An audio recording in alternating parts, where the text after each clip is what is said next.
नमस्ते फ्रेंड, आप सभी का एक बार फिर से वेलकम।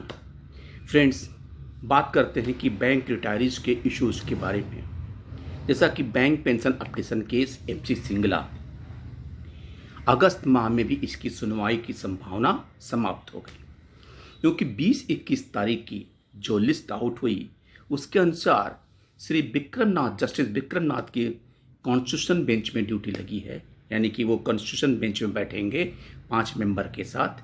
सो उनके जो केसेस है उसकी लिस्टिंग नहीं हुई है, यानी कि 20-21 अगस्त को भी सिंगला केस की सुनवाई नहीं होगी। यानी ये लगभग अगस्त के माह का भी जो उम्मीद थी वो समाप्त हो चुकी है। आगे देखते हैं क्या होता है।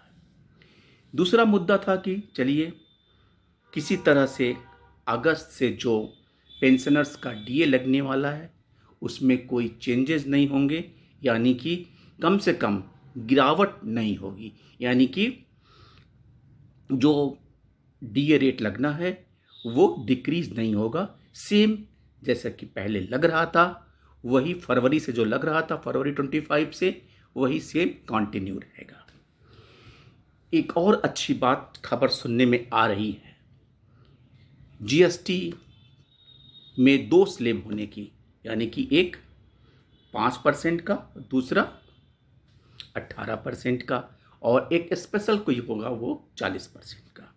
और उम्मीद की जा रही है, जैसा कि प्रधानमंत्री जी ने भी लाल किले से भाषण में कहा है, कि दीपावली में इस तरह की खुशखबरी, गुड न्यूज़ लोगों को मिलने वाली है और उसमें इंश्योरेंस शामिल है।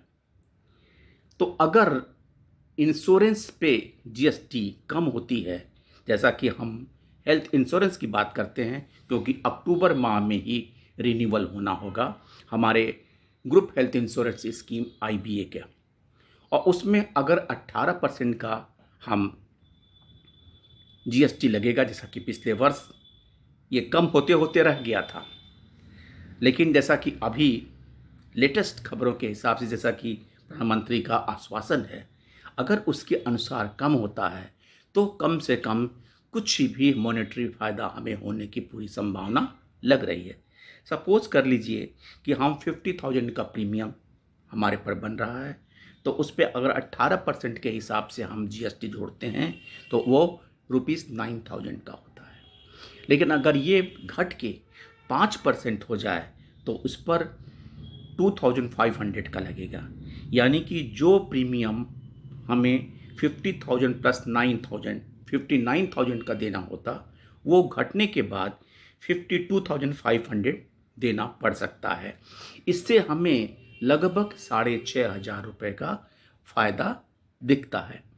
तो हम ये भी उम्मीद करते हैं कि अगर GST काउंसिल के पास ये रिकमेंडेशन गवर्नमेंट की गई है तो कम से कम ये हो जाए कि ये अक्टूबर तक इसका फैसला हो जाए, ताकि जब बैंक रिटायरीज को इंश्योरेंस प्रीमियम देना हो तब उन्हें घटे हुए GST के दर पे प्रीमियम देना पड़े।